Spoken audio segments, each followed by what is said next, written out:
Fala, galerinha, vamos lá? Mais uma aulinha aqui do professor Regi. Hoje a gente vai corrigir a prova do Enem de 2017, tá? Uma prova que foi bem legal, tá? Grande parte das questões de linguagem fala exatamente sobre a questão da comunicação, tá? Sobre as redes sociais, sobre as transformações que vem ocorrendo na língua, ok? Então, uma prova muito conceitual desse ano e, de uma certa forma, você que é meu aluno, eu sempre repito isso em todas as aulas, tá? Se você vai fazer o vestibular, a melhor forma que você tem de estudar não é ficando vendo vídeo no YouTube, né? Não é você ficar sempre lendo a mesma coisa, tá? É você sentar e fazer prova, fazer questões de provas anteriores, tá? É a melhor maneira que você tem de se familiarizar com a prova do Enem, que é uma prova muito diferente que você está acostumado a fazer, né? Geralmente a prova no Enem é uma prova muito diferente que você vê na tua escola, tá? Então, é uma prova muito específica. Ela é maior, ela sempre tem muito texto, tá? Ela é uma prova cansativa, exige bastante leitura, exige bastante atenção, mas não é uma prova complexa, não é uma prova que vai exigir ali de você muita gramática, ela vai exigir de você um bom raciocínio linguístico, tá? Uma boa capacidade e uma boa compreensão, né, dos aspectos linguísticos, dos aspectos narrativos, né, dos gêneros textuais, tá? Então, sempre fique atento a isso, tá bom, meu povo? Sem mais delongas, vamos para a primeira questão, tá? A questão número 6. E aí, eu sempre faço isso, e eu sempre aconselho vocês também a fazer. Primeira coisa que você vai fazer na questão é, olhou para a questão número 6. Tá vendo um textão? Tô vendo. Vai fazer o quê? Vai primeiro ver a pergunta. Você tem que saber primeiro o comando da questão, tá? Você vai fazer uma prova, você tem tempo, tá? Você não está fazendo uma prova qualquer, é um vestibular. Então, o tempo é fundamental. Então, você tem que ter essa consciência. Vamos lá, olhar o comando da questão. Primeira coisa que você tem que fazer. Vamos lá. Questão número 6. Na reportagem, há uma comparação entre tecnologias de comunicação antigas e atuais. Quanto ao gênero mensagem, identifica-se como característica que perdura ao longo dos tempos o. Então, vamos ao texto, e aí a gente já vai ao texto sabendo que ele quer saber, né, a comparação entre a comunicação antiga e a comunicação atual, né, olhando o gênero mensagem. Show de bola? Então vamos lá, vamos fazer essa leitura. Tá vendo como você já faz uma leitura mais sagaz, uma leitura no texto, né, já sabendo o que vai procurar? Você faz uma leitura mais aprimorada, ok? É assim que se faz o que a gente chama de leitura mais objetiva, tá bom? Então vamos lá, tá? Vamos lá, o que, que tem de mensagem entre a comunicação, né, da tecnologia antiga e nova? Vamos lá? E não pode ter preguiça, não. Romanos usavam redes sociais há 2000 anos, diz livro. Ao tuitar ou comentar embaixo do post de um de seus vários amigos no Facebook, você provavelmente se sente privilegiado por viver em um tempo na história em que é possível alcançar de forma imediata uma vasta rede de contatos por meio de um simples clique no botão enviar. Você talvez também reflita sobre como as gerações passadas puderam viver sem mídias digitais, desprovidas da capacidade de verem, serem vistas, de receber, gerar e interagir com uma imensa carga de informações. O que você talvez não saiba é que os seres humanos usam ferramentas de interação social há mais de 2000 anos. É o que afirma Tom Stader, do livro Writing of the Wall, Social Media, The First 2000 Years, escrevendo no mural, mídias sociais nos primeiros 2000 anos, em tradução livre. Né? Meu inglês aqui, por favor, tá? Esquece esse inglês aí, entendeu? Por favor, Nós não estamos aqui para ensinar inglês, pelo amor de Deus. Então vamos lá. Segundo Stade, Marco Túlio Cícero, filósofo e político romano, teria sido, junto com outros membros da elite romana, precursor do uso de redes sociais. O autor relata como Cícero usava um escravo que posteriormente tornou-se escriba para redigir mensagens em rolos de papiro que eram enviados a uma espécie de rede de contatos. Essas pessoas, por sua vez, copiavam seu texto, acrescentavam seus próprios comentários e repassavam adiante. Hoje, temos computadores e banda larga, mas os romanos tinham escravos e escribas que transmitiam suas mensagens, diz Stade à BBC Brasil. Membros da elite romana escrevem entre si constantemente, comentando sobre as últimas movimentações políticas e expressando opiniões. Bacana, né? Então, vamos lá. Até aqui, o que o texto está falando? Que você que acha que não tinha rede social antigamente, você está enganado, né? Segundo esse grande autor. Os romanos pegavam, né, um papirozinho, mandavam os escravos escrever e pegavam esse papiro e entregavam para um grupo de pessoas. Cada pessoa lia e escrevia um comentário e passava depois escrevia um comentário como se fosse um post, criando essa relação. Show? Só para a gente não se perder aqui na leitura. Vem comigo. Beleza? Membros da elite romana escreviam entre si constantemente comentando sobre as últimas movimentações políticas e expressando opiniões. Além do papiro, outra plataforma comumente utilizada pelos romanos era a tábua de cera, do tamanho e da forma de um tablet moderno, e que escreviam recados, perguntas ou transmitiam os principais pontos da Acta Diuma, um jornal exposto diariamente no Fórum de Roma. Essa tábua, o iPad da Roma Antiga, era levada por um mensageiro até o destinatário, que respondia embaixo da mensagem. Então, além deles terem, né, aquele post que rodava com as pessoas fazendo um comentário, eles tinham uma tábua que ficava também em Roma, no qual as pessoas escreviam e podiam ler, né? E assim, na realidade, quando você estuda um pouquinho a história da escrita, você começa a perceber que a escrita ela tem uma coisa meio coletiva mesmo, povo, tá? A escrita ela tem muito mais uma finalidade de ser uma comunicação em grupo e trabalhar a ideia de signo coletivo do que necessariamente registrar outras coisas, né? A humanidade demorou um pouquinho a registrar informação através de escrita. Quando a gente vai estudar o Egito, quando a gente vai estudar, né, as pinturas rupestres, aqueles desenhos que eram feitos em pedras, você via que aquele desenho tinha o objetivo também de passar informação, né, e não era só um desenho qualquer. Então, era como se fosse uma escrita, né, mas minimamente. Mas até a gente organizar o conhecimento oral para a escrita demorou bastante tempo. Tá? Então vamos lá, meu povo, vamos voltar aqui para a questão. Na reportagem, há uma comparação entre tecnologias de comunicação antigas e atuais. Quanto ao gênero, mensagem, ele não quer, agora está perguntando a mensagem. Identifica-se como característica que perdura ao longo dos tempos.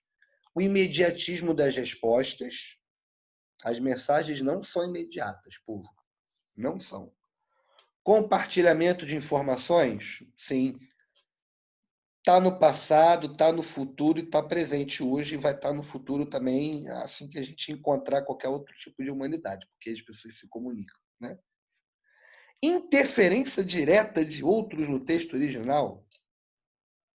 Gente, aconteceu isso ali em Roma, mas isso não acontece hoje no futuro nem no presente. Meio forçada essa resposta, tá? Letra D. Recorrência de seu uso entre membros da elite? Não, não é só entre membros da elite, é entre todas as sociedades. Tá? Aí, às vezes, a pessoa está olhando essa questão, Ali ele fala da elite no texto, marca elite, casca de banana. Letra E, perfil social dos envolvidos na troca comunicativa. Nem sempre o perfil social das pessoas estão lá, né? Às vezes você, para Moisés escreveu lá os 12 mandamentos numa pedra, enfim, você vai ter vários registros históricos, né, que eram públicos e não eram particulares, ok? Eram coletivos. Livros religiosos, mensagens religiosas, porque também são, né, são também formas de escrita, tá? Então, letra B, gabarito, tá bom, meu povo? Tranquilo, questãozinha, sem muita dificuldade. Vamos para o número 7, tá? Mesma coisa, lê logo, tá? A pergunta, para você, quando for ler o texto, já lê o texto com mais calma, tá? No fragmento, o narrador adota um ponto de vista que acompanha a perspectiva de Fortunato. O que singulariza esse procedimento narrativo é o registro do... Não tem como não ler o texto, tem que ler o texto, tem que ler com atenção. Beleza? Então, vamos ficar atento a isso. Ó. Vamos lá. Garcia tinha-se chegado ao cadáver, né? Levantar o lenço e contemplara por alguns instantes as feições defuntas. Depois, como se a morte espiritualizasse tudo, inclinou-se e beijou na testa. Foi nesse momento que Fortunato chegou à porta, estancou assombrado. Não podia ser o beijo da amizade, podia ser o epílogo de um livro adúltero. Entretanto, Garcia inclinou-se ainda para beijar outra vez o cadáver, mas então não pôde mais. O beijo rebentou em soluços e os olhos não puderam conter as lágrimas, que vieram em borbotões. Lágrimas de amor calado e irremediavelmente desespero. Fortunato, à porta, onde ficara, saboreou, olha o termo saboreou, tranquilo, essa explosão de dor moral que foi longa, muito longa, deliciosamente longa. No fragmento, o narrador adota um ponto de vista que o acompanha a perspectiva de Fortunato. O que singulariza esse procedimento narrativo tá aqui, ó, meu povo, ó. Fortunato, à porta onde ficara, saboreou tranquila essa explosão de dor na moral, longa, muito longa, deliciosamente longa. Quem faz isso não é o Fortunato, não é o Fortunato que está falando que ele sente. É uma espécie de narrador que sai um pouquinho daquele início do texto para explicar o sentimento de Fortunato, tá? Então vamos lá. Letra A. Indignação face suspeito do adultério da esposa? Não, tá? Por que não? Porque na realidade ele não fica indignado, né? Letra B. Tristeza compartilhada pela perda da mulher amada? Também não, ok? Letra C. Espanto diante da demonstração do afeto de Garcia? Não. Letra D. Prazer do personagem em relação ao sofrimento alheio? É nesse momento que você percebe essa presença. Tá? Letra E. Superação do ciúme pela comoção decorrente da morte. Ele não fica comovido, meu. Tá? Ele não fica comovido. Ok? Gabarito, letra D, de data. Essa questãozinha aí, casca de banana, tá? Muita gente rua, tá? Mas é uma questão que, assim, tem que entender aonde está o trecho que a comanda da questão está pedindo. Número 8, vamos lá. Mesma coisa, vamos logo para o comando. O usuário iniciante sente-se não raramente desorientado no oceano de informações e possibilidades disponíveis na rede mundial de computadores. Nesse sentido, Pierre Levy destaca como um dos principais aspectos da internet. Olha para cá. Aí, ele quer, tá, fazer o quê? Que você leia o texto e interprete. O que ele quer? Nesse sentido, Pierre Levy destaca como um dos principais aspectos da internet. Já vai lendo, sabendo que o Pierre Levy destacou algo, tá, sobre a internet. Qual o principal aspecto da internet, segundo o Pierre Levy? Vamos lá, tá? Mas assim que penetramos no universo da web, descobrimos que ele constituiu não apenas um imenso território em expansão acelerada, mas que também oferece inúmeros mapas, filtros, seleções para ajudar o navegante a orientar-se. O melhor guia para a web é a própria web, ainda que seja preciso ter a paciência de explorá-la, ainda que seja preciso arriscar-se a ficar perdido, aceitar a perda de tempo para familiarizar-se com esta terra estranha. Talvez seja preciso ceder por um pouco, por um instante, a esse aspecto lúdico para descobrir, no desvio de um link, os sites que mais se aproximam de nossos interesses profissionais ou de nossas paixões e que poderão, portanto, alimentar da melhor maneira possível nossa jornada pessoal. Então, aqui ele tem uma posição muito interessante em relação à internet, tá? Que é qual? É excludente? Não. Olha para cá, povo. Ó, talvez seja preciso ceder por um instante a seu aspecto lúdico para descobrir no desvio de um link os sites que mais se aproximam de nossos interesses pessoais, profissionais, de nossas paixões e que poderão, portanto, alimentar da melhor maneira possível nossa jornada pessoal. Ele tem uma visão positiva disso aqui, ó. Ele está concordando, ó, a internet é bacana. Vamos entrar na internet e discutir e aprender com a internet. Vem para cá, olha para cá, ó. O usuário iniciante sente-se não raramente desorientado no oceano de informações e possibilidades disponíveis na rede mundial de computadores. Nesse sentido, PR destaca como um dos principais aspectos da internet. Letra A, o aspecto aberto para aprendizagem? Sim. Letra B, grande número de ferramentas de pesquisa? Sim, mas ele não está necessariamente dizendo isso, né? Letra C, ausência de mapas ou guias explicativos, pelo contrário, tem bastante. Infinito número de páginas virtuais? Sim. Dificuldade de acesso aos sites de pesquisa? Não, não, não, não, não. Então a gente fica entre a letra A e a letra B, tá? Agora, olha só. Qual é a posição dele? Ele não quer saber o que a internet tem. A posição dele é que a internet é um espaço aberto para aprendizagem. Ele tem um grande número de ferramentas de pesquisa, mas a posição dele é um espaço aberto para aprendizagem. Mó galera marcou a letra B, mas tem que ter atenção.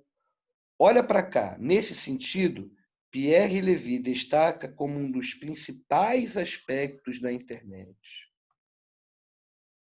Qual o principal? É que ela tem um maior número de ferramentas de pesquisa? Que é a biblioteca? Pode ser, a biblioteca também. A biblioteca tem um vasto material de pesquisa que muitas das vezes a internet não tem. Mas a internet é um ambiente aberto para aprendizagem. Ok? Então, às vezes, acertar essas questões de interpretação é você ficar atento ao que a pergunta quer, tá? E mó galera marca a letra B, porque é parecida, entendeu? Porque sabe que a internet tem um grande número de ferramentas de pesquisa, mas não é a posição e não é o aspecto mais importante, ok? Vamos para número 9. Show? Vamos lá, número 9.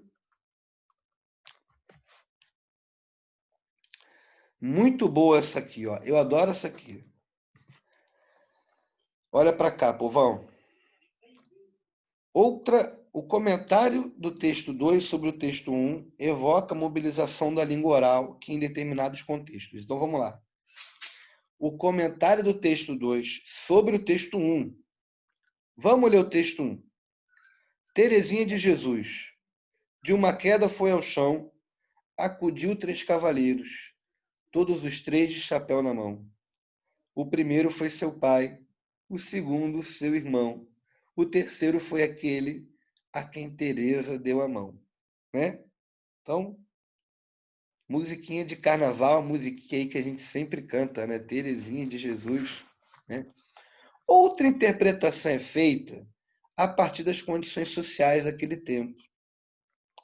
Para a ama e para a criança, para quem cantava a cantiga, a música falava do casamento como um destino natural da vida da mulher, na sociedade brasileira do século XIX. Marcada pelo patriarcalismo, a música prepara a moça para o seu destino não apenas inexorável, mas desejável. O casamento estabelecendo uma hierarquia de obediência: pai, irmão mais velho, marido, de acordo com a época e a circunstância de sua vida, né? Então, meu povo, o comentário do texto 2 sobre o texto 1 evoca a mobilização da língua oral que, em determinados contextos, vamos lá, assegura a existência de pensamentos contrários à ordem vigente? Não, tá? Não são pensamentos contrários à ordem vigente, são pensamentos da época, tá? Mantém a heterogeneidade das formas de relações sociais? Não, pelo contrário, porque vai expressar diversas variações linguísticas, né? Ok? Letra C. Conserva a influência religiosa sobre certas culturas? O texto nem fala sobre isso, né? Ah, professor, mas fala sim da influência religiosa, do casamento. Tudo bem, mas não é o que o texto 2 está falando sobre o texto 1. Preserva a diversidade cultural e comportamental? Não. Meu povo, o texto 2 está falando o quê? O texto 2 está falando que a mulher tinha uma relação no casamento naquele período. E essa música fala sobre isso. Então, o texto 2 está falando o quê do texto 1? Preserva a diversidade cultural e comportamental? Não, gabarito é a letra E. Reforça comportamentos e padrões culturais. Quais padrões e comportamentos? O comportamento e o padrão do casamento da mulher, como era, como foi nos últimos 500 anos, né? Aquele casamento tradicional, ok? O texto 2 fala isso sobre o texto 1, tá? A questão às vezes parece difícil. É só você, ficar atento ao comando da questão. O que ele está querendo? Ó, show de bola. Vamos para o número 10, tá? Vamos ficar aqui também atento ao tempo. Número 10. Essas moças. Fiquei atento, tá vendo? A prova do Enem desconcentra até o professor. Vamos lá. Por meio de recursos linguísticos, os textos mobilizam estratégias para introduzir e retomar ideias, promovendo a progressão do tema no parágrafo transcrito. Um novo aspecto do tema é introduzido pela expressão. Vamos lá. Então, ele quer saber qual o recurso linguístico que está sendo colocado aí, tá? Então, vamos pensar aí, ó. Preste atenção, vamos lá. Essas moças tinham o veso de afirmar o contrário do que desejavam. Notei a similaridade quando principiara a elogiar o meu paletó cor de macaco. Examinavam-no sérias, achavam-no o pano e os aviamentos de qualidade superior. O feitio admirável. Envaideci-me, nunca havia reparado em tais vantagens. Mas os gabos se prolongaram, trouxeram-me confiança. Percebi, afinal, que elas zombavam, não me suscetibilizei. Longe disso. Achei curiosa aquela maneira de falar pelo avesso, diferente das grosserias a que me habituara. Em geral, me diziam com franqueza com que a roupa não me sentava no corpo, sobrava nos sovacos. Por meio dos recursos linguísticos, os textos mobilizam estratégias para introduzir e retomar ideias, promovendo a progressão do tema. No fragmento transcrito, um novo aspecto do tema é introduzido pela expressão. Olha para cá. Olha para cá. Até aqui, Vejam bem, essas moças tinham, essas moças tinham o verso de afirmar o contrário do que desejavam. Notei a singularidade quando principiaram a elogiar o meu paletó de cor de macaco. Examinavam-no sérios, achavam o pano e o joelhamento de qualidade superior, o feito admirável. Envaideci-me nunca haver reparado em tal vantagens. Até agora não fez nada. Mas os gabos se prolongaram, trouxeram desconfianças. Percebi, afinal, que elas zombavam e não me susceptibilizei. Longe disso. Achei curiosa aquela maneira de falar pelo avesso, diferente das grosserias que me perdoaram. Em geral, me diziam com franqueza que a roupa não me assentava no corpo. Adorava os sovacos. Achei. É a palavra longe disso, ok? É o conectivo longe disso aqui, ó. Por quê? Olha só, vamos lá. Se você pensar a palavra singularidade, se você substituir, você não vai conseguir encontrar nenhum sentido para essa alteração, tá?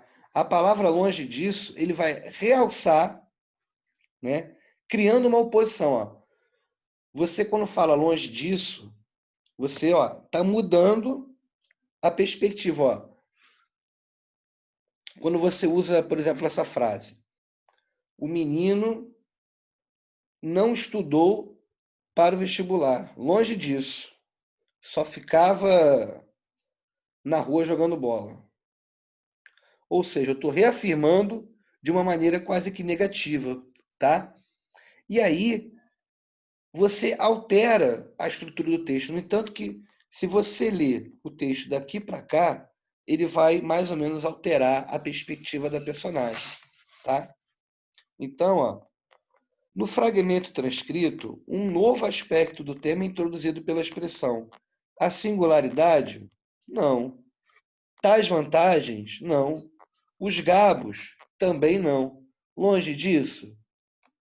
Aí é o que eu estou falando, ela insere um determinado assunto, inclusive. Em geral, também não. Ok?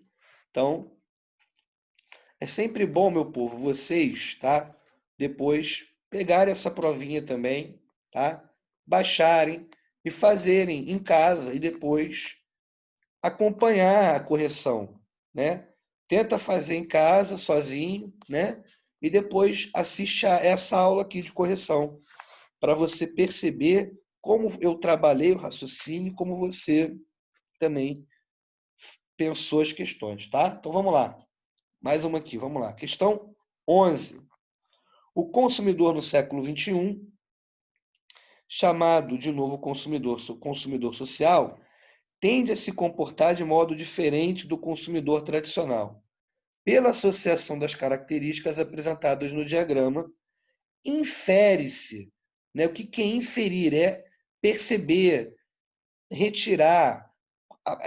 Inferir é observar com concordância, tá? É acertar, né? Infere-se que esse novo consumidor sofre a influência da... Olha para cá. O que esse novo consumidor está fazendo? Vou aumentar a tela, povo. Estou cego. Eita, agora tá show. Será que mais uma fica bom? Não, aí fica muito exagerado, né? Muita cegueira, né? Então vamos lá.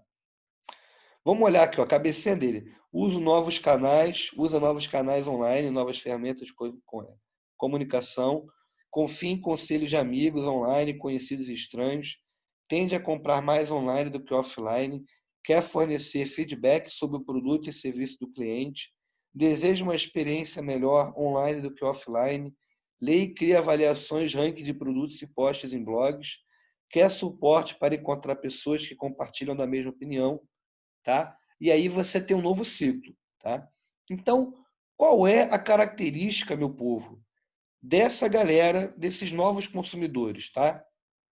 Olha para essa tela, então vamos lá. O consumidor do século XXI, chamado de consumidor social, tende a se comportar de modo diferente do consumidor tradicional. Pela associação das características apresentadas no diagrama, infere-se que esse consumidor sofre influência da cultura do comércio eletrônico? Correto. Letra B.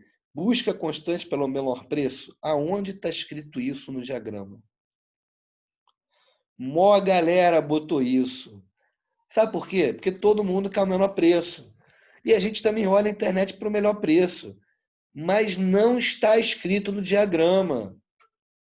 Ele está analisando a relação do consumidor.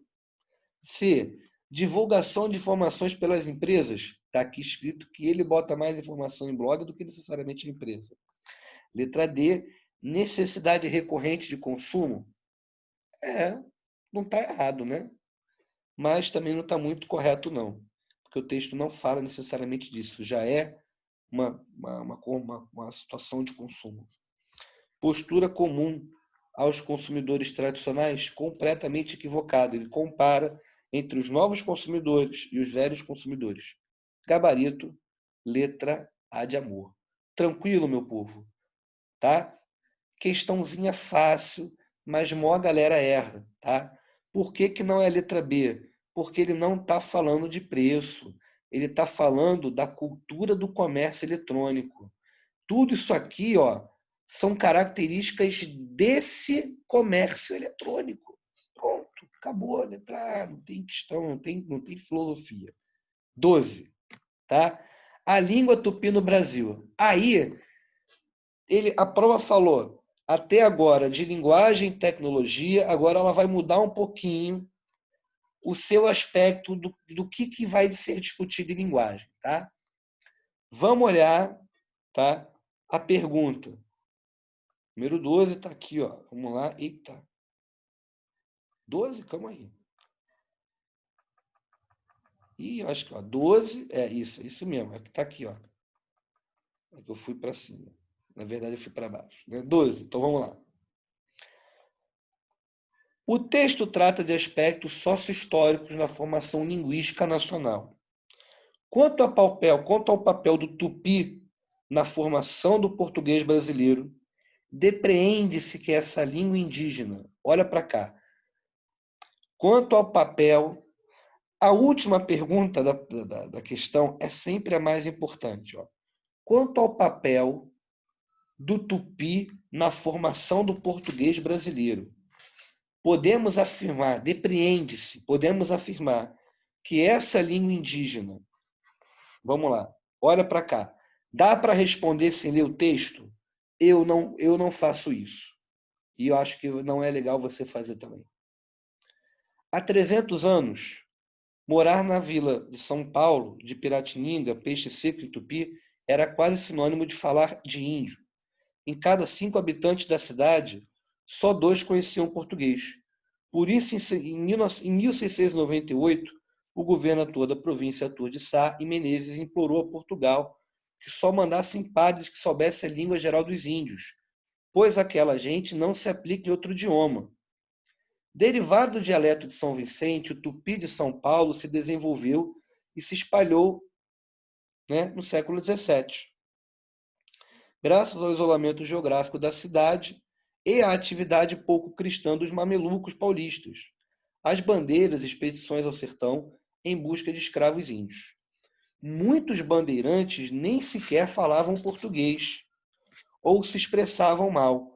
Domingos Jorge Velho, o paulista que destruiu o Quilombo dos Palmares em 1694, foi descrito pelo bispo de Pernambuco como um bárbaro que nem falar sabe. Em suas andanças, essa gente batizou lugares como Havaiandava, lugar onde o índio corre, Pindamonhangaba, lugar de fazer anzol, Eitu, cachoeira, e acabou inventando uma nova língua. Os escravos dos bandeirantes vinham de mais de 100 tribos diferentes, conta o historiador e antropólogo John Monteiro, da Universidade Estadual de Campinas. Isso mudou o tupi paulista. Além da influência do português, ainda recebia palavras de outros idiomas. O resultado da mistura ficou conhecido como Língua Geral do Sul, uma espécie de tupi facilitado. O texto trata de aspectos sócio-históricos da formação linguística nacional. Né? Quanto ao papel do tupi na formação do português brasileiro, depreende-se que essa língua indígena, tá? Contribuiu efetivamente para o léxico, sim, com nomes relativos aos traços característicos dos lugares designados? Sim. Tá? Letra B. Originou o português falado em São Paulo, no século XVII, em cuja base gramatical também está a fala de variadas etnias indígenas? Não, povo, não. Tá? Aonde tinha a fala dos bandeirantes, que era outra coisa. Tá? Desenvolveu-se sob a influência dos trabalhos da catequese? Nem pensar. Misturou-se aos falares africanos em razão das interações entre portugueses e negros?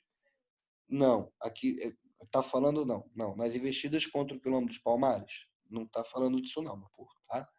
Expandiu-se paralelamente ao português falado pelo colonizador e juntos organizaram a língua dos bandeirantes paulistas? Não, meu povo. Não. Não. Tá? Ela fala que contribuiu de maneira efetiva para o léxico, tá bom? Inclusive, quando a gente está falando de léxico, a gente está falando da formação do português atual, tá?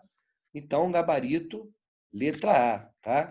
Qualquer coisa é só você ler com calma aqui, rever novamente aqui o texto sobre a língua, que você vai perceber que esses elementos não estão presentes no texto, tá? E aí é o que eu falo, tem que ler o texto para ficar preso ao que o texto está falando, tá bom? Então, vamos aqui para a questão número 13, ó, vamos lá. A obra de Murilo Mendes situa-se na fase inicial do modernismo, tá?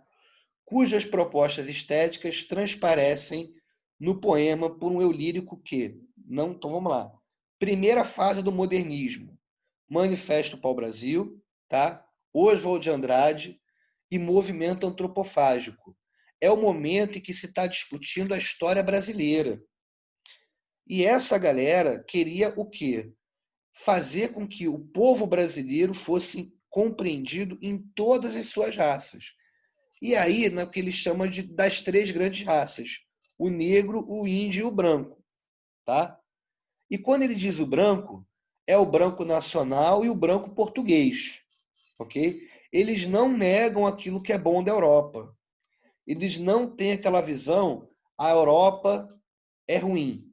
Pelo contrário, a Europa também tem coisas boas. Tá? A contribuição do negro também tem a sua importância e ela é fundamental para a obra brasileira. O indígena também. Só que eles sempre dão, e aí, N debates sobre isso, eles sempre têm uma queda a mais pelos indígenas, né? Então, de uma certa forma, tá? Quando eles repensam tudo isso nesse processo, eles estão repensando o processo de colonialismo, que é o processo de colonização, tá? Eles estão repensando a história brasileira nessas perspectivas, tá? Então, vamos lá, vamos pensar aqui, tá? Vamos lá. Letra A. Configurar um ideal de nação. Vamos ler o poema primeiro, tá? Que aí a gente vai ter mais ou menos a certeza do que ele está querendo, tá? E quais são as principais características do modernismo? Principais, meu povo, integração, integração, tá? Quando o almirante Cabral pôs as patas no Brasil, o anjo da guarda dos índios estava passeando em Paris. Quando ele voltou de viagem, o holandês já estava aqui, já está aqui. O anjo respira alegre. Não faz mal, isso é boa gente. Vou arejar outra vez. O anjo transpôs a barra, diz adeus a Pernambuco. Faz barulho, vulco-vulco, tal e qual o Zé Pilim. Mas dê um vento no anjo, ele perdeu a memória e não voltou nunca mais, tá? O que ele está fazendo aqui é um poema parecido, inclusive, com aquela construção do Oswald, né? Em que o português vai vestir o índio e o índio retira a roupa do português. Você tem uma inversão da lógica. E aqui o Murilo Mendes faz a mesma coisa, só que ele brinca com essa questão entre o Brasil e a Europa. Tá? Então vamos lá. Letra A. Configura um ideal de nacionalidade pela integração regional? Não, é integração entre povos. Remonta a um colonialismo? Sim. Assente, né, Sob um viés iconoclasta, o que é assente sob um viés iconoclasta? Olhando os seus próprios mitos, olhando as suas próprias figuras. Cabral, né? Paris, ok? Ele faz, inclusive, ali, ó. Quem é o Zeppelin? Zeppelin é um balão alemão, que na época era o auge da tecnologia, né? E o que é esse viés iconoclasta? Ele está repensando a história do Brasil, tentando desmistificar essas figuras, tá? Letra C. Repercute as manifestações do sincretismo religioso? Não, não tem nada a ver, nem aparece isso no poema. Letra D. Descreve a gênese da formação do povo brasileiro. Mó galera marcou essa, tá?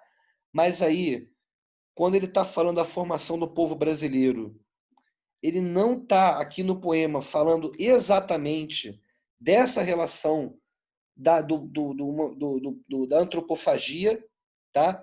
Ele está falando muito mais dessa relação da colonização, e não da formação do povo brasileiro. É diferente, tá? São assuntos diferentes. Promove inovações no repertório linguístico. Não, tá? Aqui não tem.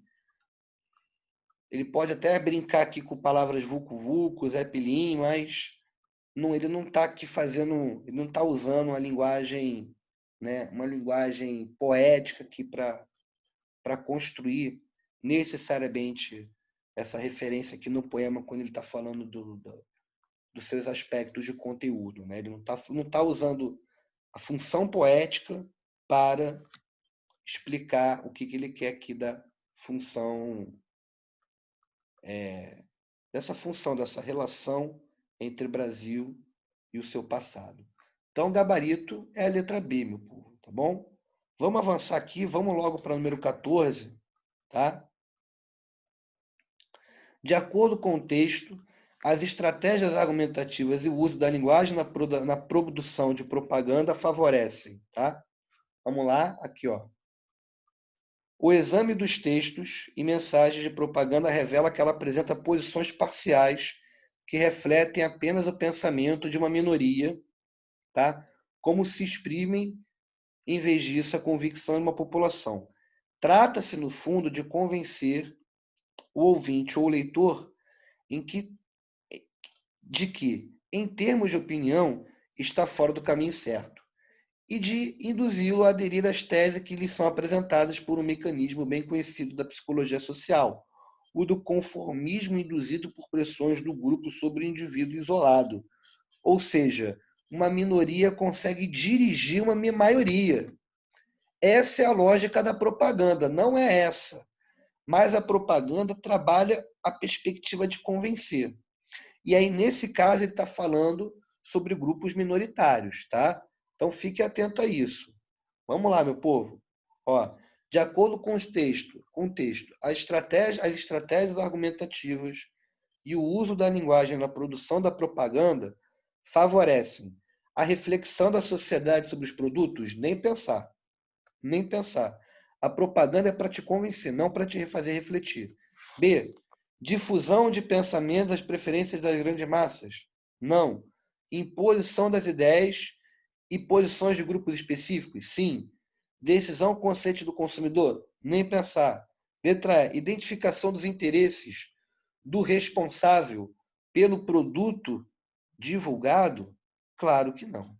Então, gabarito letra C de casa. Meu povo, eu vou agora sair da 15 e vou avançar um pouquinho, tá? Porque eu quero pegar algumas outras questões aqui que são importantes, tá? Que eu achei que são bem interessantes para a gente trabalhar, tá? Vamos fazer essa 19 aqui, ó, tá? Ela é grande, mas ela trabalha um assunto bem legal. Vamos lá, ó. Ao abordar o fato de, no Brasil, muitos jovens depositarem suas esperanças no futuro no futebol, o texto critica, tá?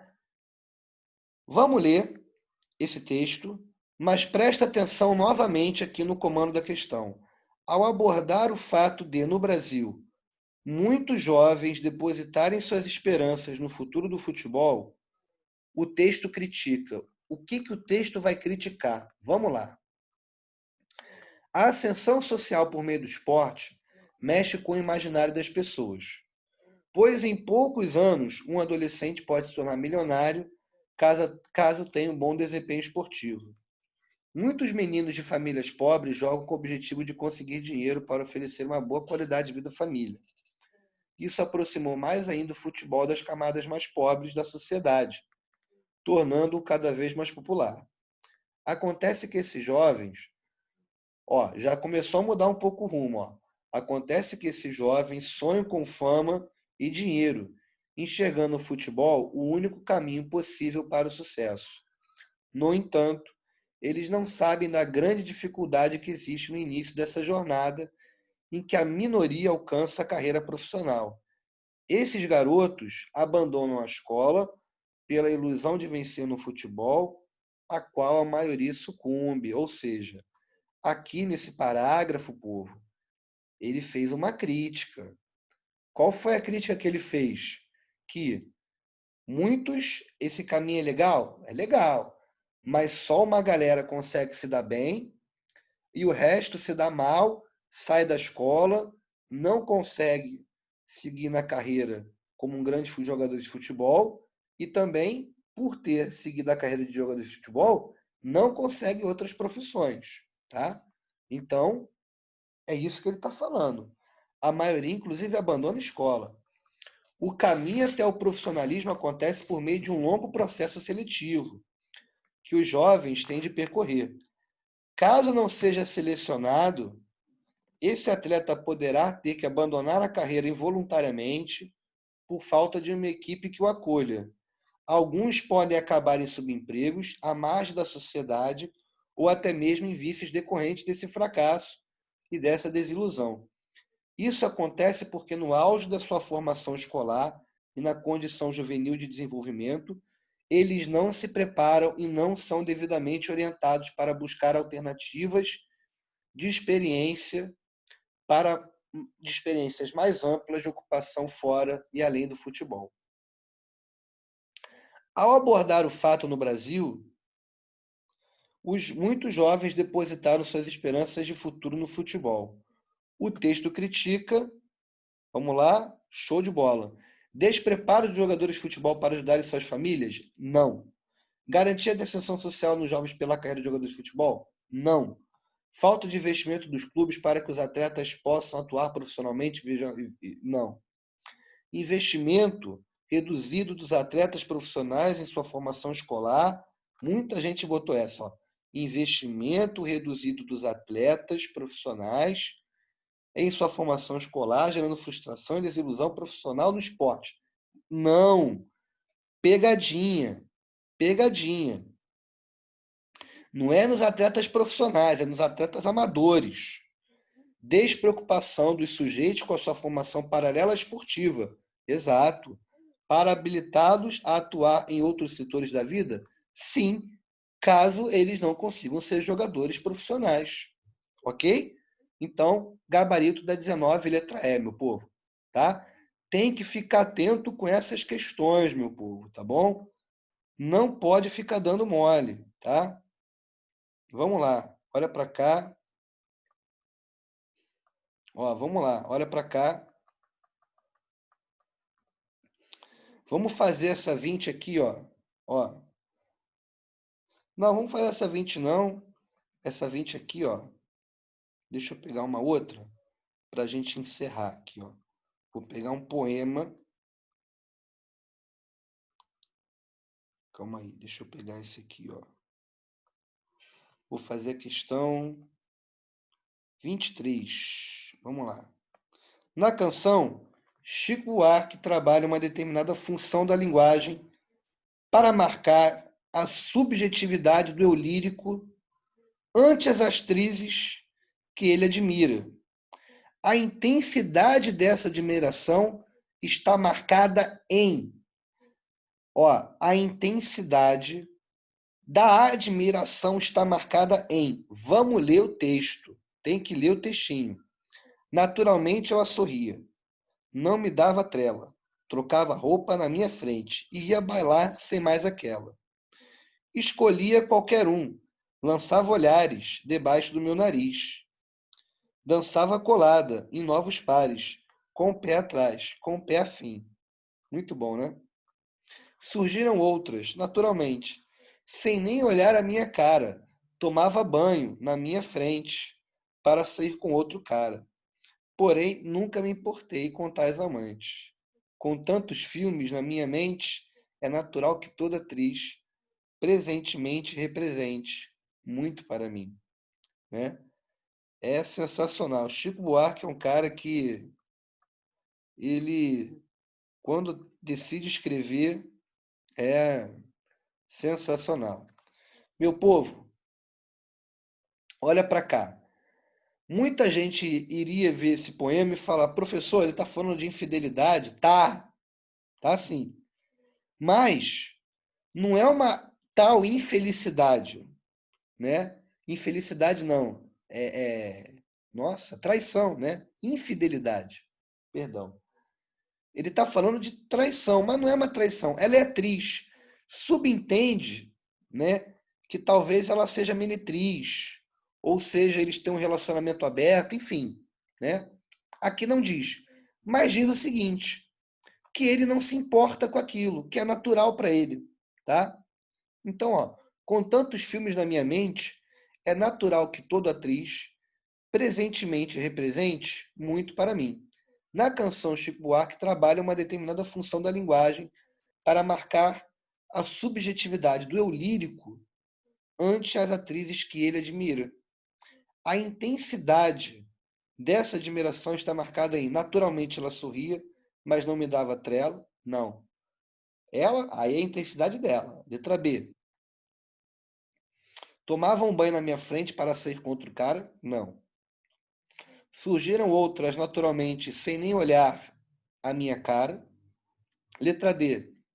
Escolhia qualquer um, lançava olhares debaixo do meu nariz. Também não. É natural que toda atriz, presentemente, represente muito para mim. Claro, né, meu povo? É aqui que está a intensidade que ele coloca, tá? Aqui, meu povo, é uma dupla interpretação. Ele pode estar falando de atriz no sentido de atriz ou atriz meretriz, tá? Porque ele trabalha exatamente com essa dupla interpretação. O Chico é sensacional. Vamos fazer mais uma aqui, ó. Só para encerrar, vamos fazer essa 25 aqui, ó, tá? Fala sobre 67, tá? Então vamos lá.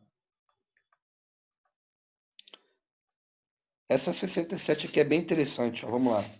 Uma Noite em 67, Renato Terra e Ricardo Calil, editor La Planeta. Mas, mas foi uma noite, aquela noite de sábado, dia 21. Ó, mais de uma atenção do próprio professor. Ó. Isso é recorrente na prova do Enem. Você tem que se policiar também. Considerando os elementos constitutivos dos gêneros textuais circulantes na sociedade, nesse fragmento de resenha, predominam. Olha para cá. Mas foi uma noite, aquela noite de sábado, 21 de outubro de 67, que parou o nosso país.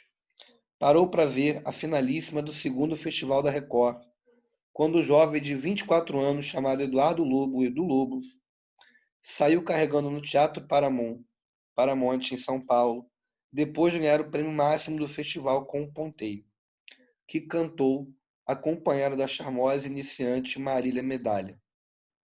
Foi naquela noite que Chico Buarque entoou Só Roda Viva ao lado do MPB4 de Magno, o arranjador, que Caetano Veloso brilhou, cantando Alegria, Alegria, com a plateia ao som das guitarras dos Beach Boys, que Gilberto Gil apresentou a Tropicalista domingo no Parque com os Mutantes. Aquela noite, que acabou virando filme em 2010, das mãos de Renato Terra e Ricardo Calil, agora virou livro. O livro que está sendo lançado agora é a história daquela noite, ampliada em estado que no jargão jornalístico chamamos de matéria bruta. Quem viu o filme vai se deliciar com as histórias e algumas fofocas que cada um tem para contar. Agora sem os cortes necessários que um filme exige. E quem não viu o filme tem diante de si um livro de histórias, pensando bem, de história, tá? Meu povo, preste atenção nisso aqui que é bem interessante, tá? Ele está falando de um evento incrível na música popular brasileira, que foi a, o Festival de Música, né, que foi feito pela Record, que era o Festival de Música Popular, aonde surgiu o Gilberto Gil, Caetano Veloso, Chico Buarque de Holanda, né? E foi o momento mais importante da MPB, né? Dizem, né? Muitos historiadores da música dizem que foi o grande momento da MPB. Então, foi feito um livro, foi feito também um filme em 2010 sobre isso, e aí ele está querendo saber sobre as particularidades desse gênero. Então vamos lá.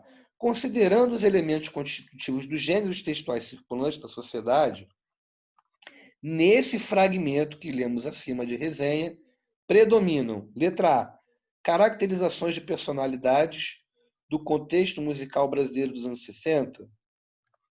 Sim, beleza, né? Mas é isso que ele está falando? Não, né? Não é necessariamente disso. Ele está falando de algo muito mais profundo. Questões polêmicas direcionadas à produção musical brasileira dos anos 60? Não, não era polêmica. Aquela questão musical era questão política. Relato de experiência de artistas sobre os festivais de música de 67? Não. Explicações sobre o quadro cultural do Brasil? Ele vai fazer um livro para explicar aquele quadro cultural? Não, né? Letra E, opiniões, sim, a respeito de uma obra sobre a cena musical de 1967. Exato, meu povo. Esse texto é como se fosse uma resenha explicando as obras referentes àquele ano de 1967 e falando sobre todo o seu processo e contexto histórico. Muita gente marcou a letra B, marcou errado. Por quê? Porque achou que o texto estivesse falando da polêmica em si. E não é, meu povo, não é. Tá bom? Meu povo, eu vou parar por aqui, senão eu vou estourar aqui o tempo, tá bom? Então, a gente continua corrigindo e fazendo mais revisões de questões do Enem no próximo vídeo, meu povo, tá? Vamos lá, até a próxima. Um beijo, foco, força e fé e concentração. Agora que o Enem já está mais ou menos encaminhado, é partir para o estudo e não se esqueça, meu povo, sempre é importante você refazer e pensar, formular, se preparar com questões anteriores, tá bom? A gente vai ficar por aqui. Até a nossa próxima aula, povão. Um abraço, fiquem com Deus.